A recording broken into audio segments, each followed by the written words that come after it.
Setelah mendengar teriakan itu, Kanuragan, ayah Kito, dan Kito bergegas keluar untuk memeriksa apa yang terjadi. Di kejauhan, seseorang berlari menuju mereka, dan ia adalah Dopa yang pada waktu itu ikut berlatih dengan mereka. Mereka telah terlihat di bibir pantai dan akan mendarat di sana. Aku melihat banyak sekali kapal dan perahu kecil, sepertinya mereka tidak akan meninggalkan kita dengan damai. Teriak Dopa dengan napas yang terengah-engah. Ayah Kito langsung waspada dan memerintahkan Dopa untuk memberitahukan kepada masyarakat dan kepala suku. Dopa, beritahu masyarakat dan kepala suku agar mereka segera mencari tempat aman atau menjauh dari sini.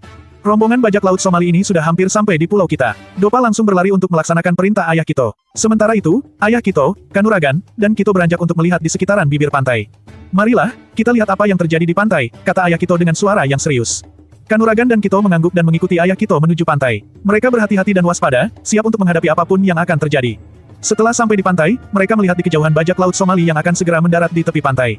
Mereka melihat banyak sekali rombongan dan terdapat 5 kapal besar yang mereka kendarai, serta 20 kapal perahu kecil yang ditunggangi oleh anak buah Somali. Pemimpin bajak laut tertinggi, Somali, berdiri di atas kapal utama, memandang ke arah pulau dengan mata yang tajam. Ia tersenyum sinis, seolah-olah telah melihat mangsa yang mudah ditaklukkan. Di belakangnya, 2 orang kuat dan jahat berdiri tegak, wajah mereka keras dan penuh kepercayaan diri. Pulau ini akan menjadi milikku, kata Somali kepada dirinya sendiri, dengan suara yang rendah dan penuh percaya diri. Kanuragan, ayah Kito, dan Kito memandang ke arah bajak laut dengan khawatir. Mereka tahu bahwa mereka harus siap untuk melawan dan melindungi pulau mereka dari serangan bajak laut Somali. Setelah lama kemudian, bajak laut Somali telah sampai di tepi pantai dan kemudian mendarat di sana. Pemimpin perompak kejam turun bersama para gerombolannya. Hahaha, aku tidak akan pernah lupa bagaimana aku dikalahkan olehmu, Kanuragan, kata pemimpin perompak kejam dengan tertawa. Tapi kali ini, aku tidak akan kalah lagi. Aku akan menghancurkanmu dan seluruh penduduk pulau ini. Kanuragan, ayah Kito, dan Kito berdiri di garis depan, siap untuk menghadapi pemimpin perompak kejam dan gerombolannya. Mereka semua memiliki tekad yang kuat untuk melindungi negeri mereka dan mengalahkan musuh-musuh mereka. Masyarakat suku Dayaka yang menyusul mereka mulai berkumpul di sekitar Kanuragan, ayah Kito, dan Kito. Ada Dopa dan Duko di antara mereka, wajah mereka penuh tekad untuk melindungi negeri mereka. Mereka semua siap untuk menghadapi bajak laut Somali dan gerombolannya. Kanuragan, apa yang akan kita lakukan? Tanya ayah Kito, mata tertuju pada Somali. Kita harus siap untuk melawan, jawab Kanuragan, tangan terkepal. Mereka tidak akan meninggalkan kita dengan damai. Kito mengangguk, sementara Dopa dan Duko memegang senjata mereka erat-erat. Masyarakat suku Dayaka lainnya juga menunjukkan kesiapan mereka untuk melawan. Pertempuran antara bajak laut Somali dan masyarakat suku Dayaka akan segera dimulai. Setelah beberapa saat kemudian, peperangan atau pertempuran pun dimulai dengan kapal besar dari bajak laut itu menembakkan peluru meriamnya kepada masyarakat suku Dayaka. Masyarakat suku Dayaka pun menghindar dari serangan itu, beberapa di antaranya berlari mencari perlindungan di balik pepohonan atau batu-batu besar.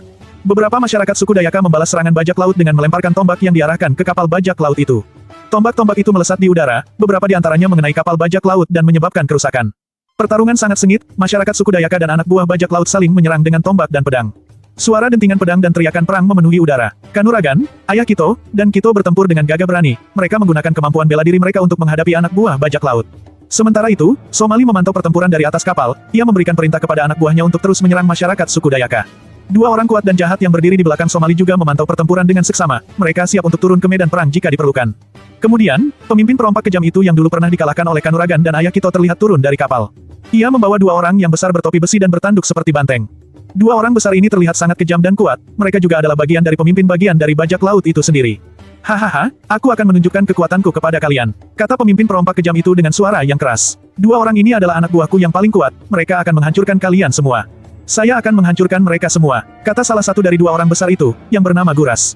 Saya tidak akan meninggalkan satu pun dari mereka yang hidup. Dan saya akan menjadi yang pertama yang menghancurkan Kanuragan. Kata orang besar lainnya, yang bernama Toros. Saya akan menunjukkan kekuatanku kepada dia. Kanuragan, ayah Kito, dan Kito memandang ke arah 2 orang besar itu dengan waspada.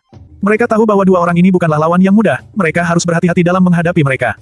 2 orang besar itu maju ke depan, mereka membawa senjata yang besar dan berat. Mereka terlihat sangat percaya diri, seolah-olah mereka tidak akan terkalahkan. Pertempuran akan semakin sengit, kata Kanuragan dengan suara yang tegas. Kita harus siap untuk menghadapi mereka. Ayah Kito dan Kito mengangguk, mereka siap untuk bertempur melawan 2 orang besar itu. Pertempuran antara bajak laut Somali dan masyarakat suku Dayaka terus berlanjut, dengan intensitas yang semakin meningkat. Tiba-tiba, seorang anak buah bajak laut menyerang Dopa dengan pedang yang tajam. Dopa dengan cepat menghindar dan membalas serangan dengan tombak yang mengenai anak buah bajak laut itu. Sementara itu, Kito bertempur melawan seorang anak buah bajak laut lainnya, pedang mereka beradu dengan keras. Pertempuran sengit terus berlanjut, tidak ada tanda-tanda bahwa pertempuran akan segera berakhir.